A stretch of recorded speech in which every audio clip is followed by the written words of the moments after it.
coming in as an overseas player, that's why you're here. You're here to help your team, win the comp. No, times have certainly changed. It's a pretty serious game these days, and it can take you all around the world.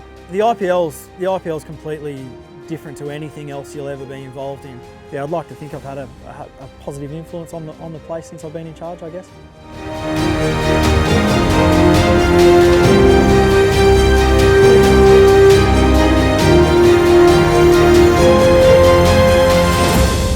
Dan, it's been a long, very successful T20 career, going all the way back to the start of the Big Bash, I suppose. I mean, what was T20 like back then compared to the game we're playing now?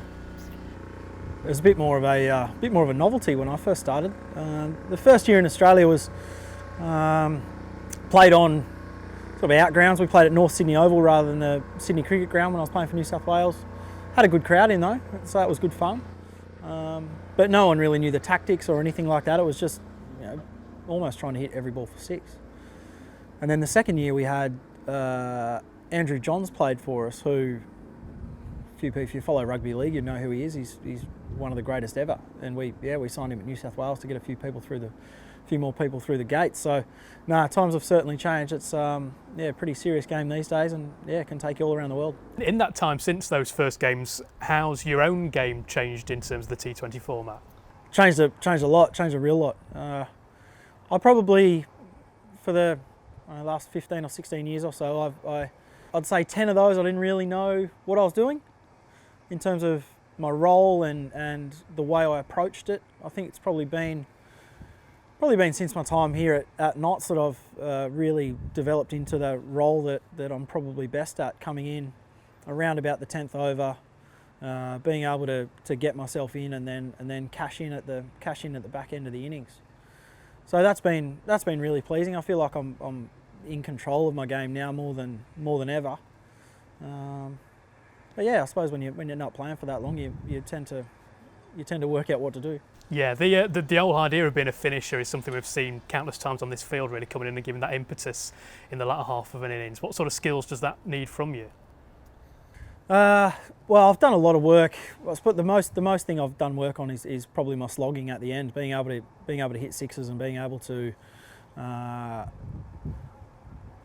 when and have a real idea of where the bowler's going to be bowling it and what they're trying to do and having to knowing that when he misses his Yorker or slightly misses his slow ball or whatever it might be, that I can then hit that for six. So that's the main challenge for someone that's batting at the end, I think. And then coming in and being able to assess the wicket as quickly as possible and knowing what's happening in the game, whether you've got to go at 10s or whether you can take your time a little bit more, or whether it's setting that first innings up and just being able to go out and play with that kind of freedom. So you tend to, when you've played for a while, you tend to see the same scenarios come up again and again, and you just hope that the second time you get them, you can do it a bit better.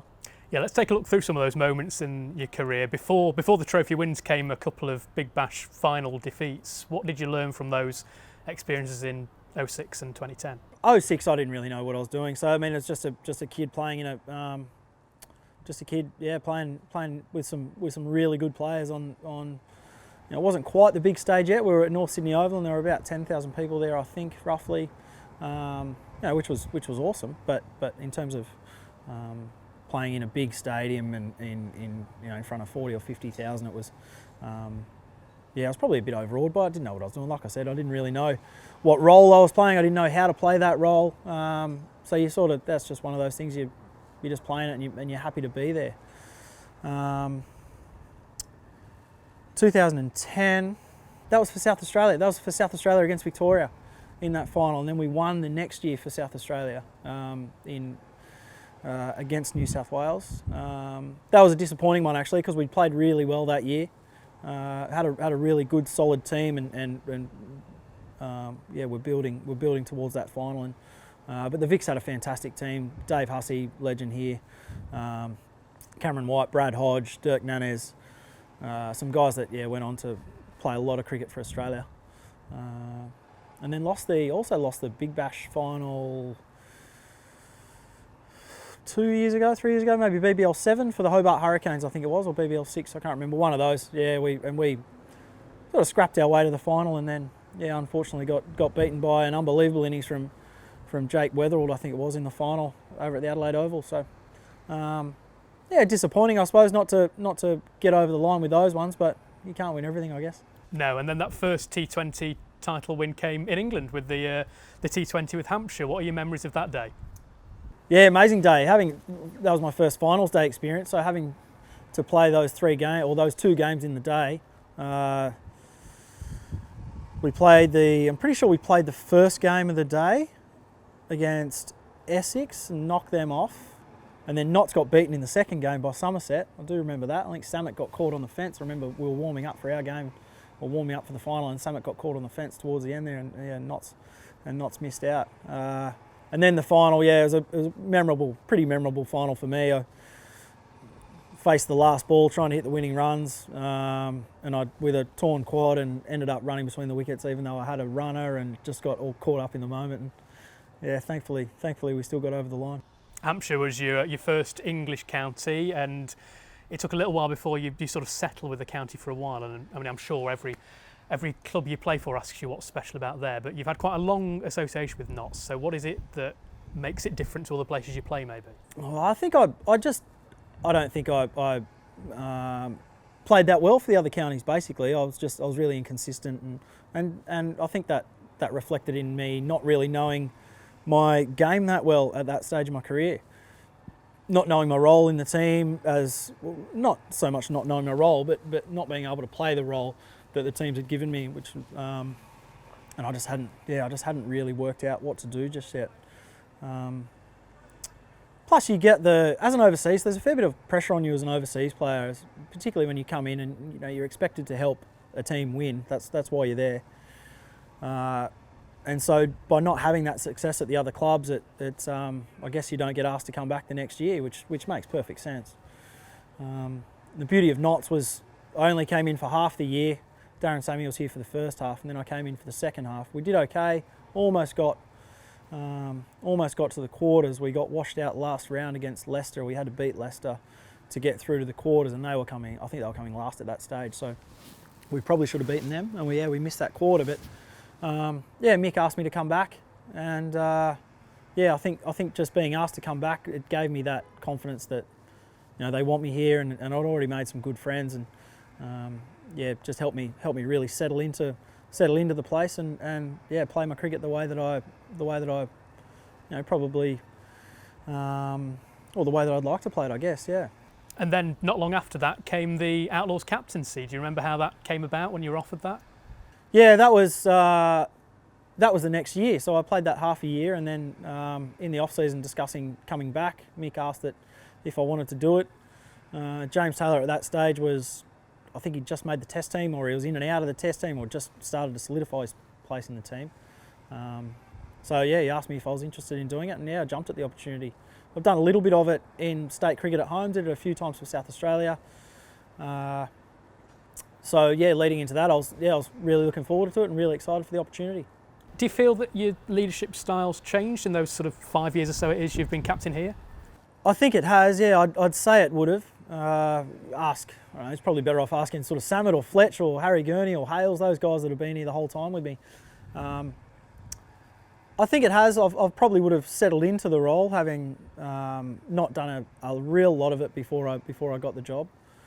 Always felt that tactically I've had a pretty good grasp of 2020 cricket, but captaincy is so much more than that. Of course, you're managing your players and trying to get the best out of them to try and help you win the game. So I'd like to think I've had a positive influence on the place since I've been in charge, I guess. And how did being captain and having a bit of an association with Notts by then help to make the win in 2017 feel sweet? Yeah, that was a pretty special day, particularly after losing the semi the year before on finals day. We felt that we played some really good cricket that year, and could have and probably should have won it that year as well. To get over the line in 2017 was it was a nice reward, I think, for the work that we'd been doing and the performances that we put in through the year. Does it mean more because you had been with the club for maybe 3 years or so by then? Yeah, it did. It was a nice I suppose it's nice. It's nice as coming in as an overseas player. That's why you're here. You're here to help your team, win the comp. So to get that done, it's a nice reward and a nice justification, I guess, from me to be able to go to Mick and the members and the rest of the club and say, this is why you got me, and so thankfully we got over the line. So yeah, that was a nice feeling.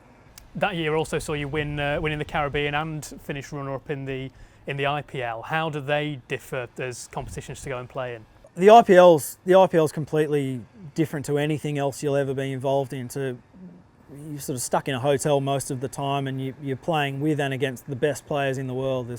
You've got your 4 overseas players in the team. There's generally 8 to 10 overseas players in your squad, and then you've got all the superstar Indians as well. So it's an amazing tournament.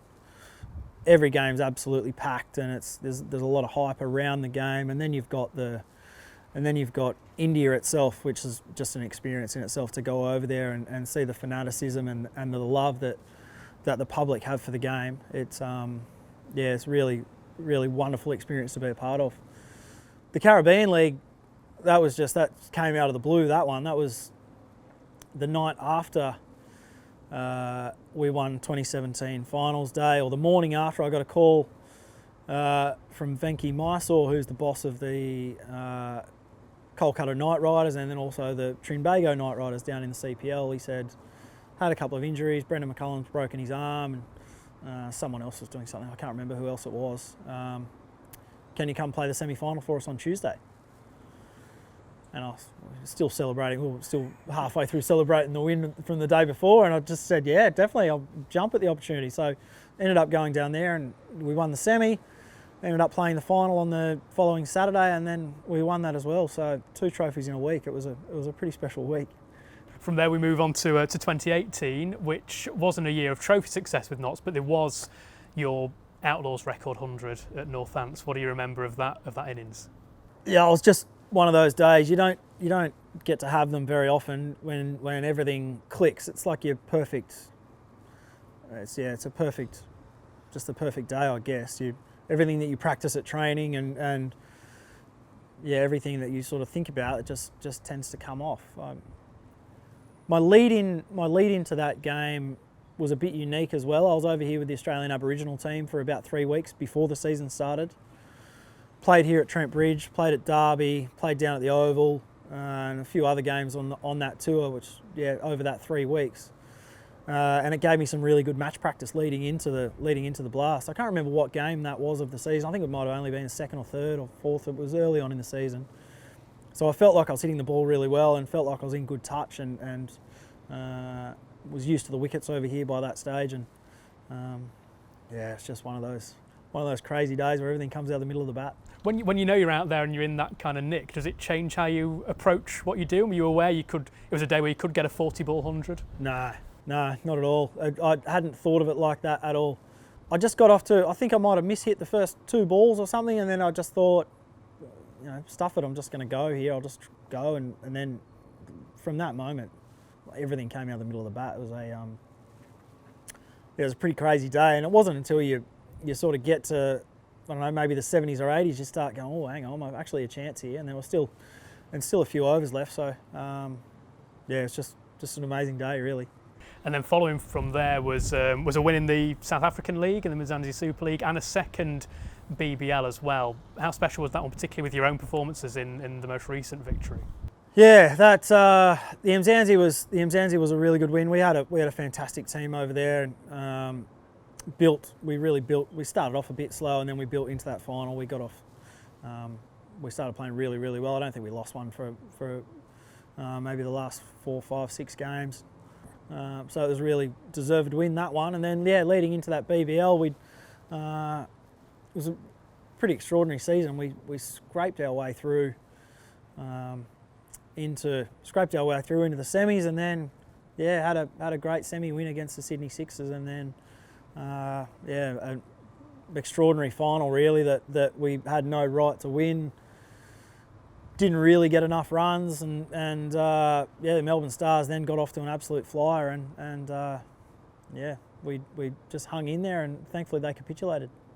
And with all those trophy wins, big hundreds, key wickets as well, is it possible for you to sit there and pick out a highlight? No, I don't think so. It's well, the competitions, the 7 comps, they're all the special ones. It's hard to split those up. The most recent one, I suppose, the one that sticks in the memory the most, particularly given the rivalry between the 2 Melbourne teams, and to get over the line against the Stars in circumstances, like they were, that did make it pretty special. Yeah, I suppose it's something that I'll look back on in, I don't know, 10 years' time when I'm finished playing and reflect a bit more. Well, here's for some more in the next few years as well. Yeah, hopefully, yeah.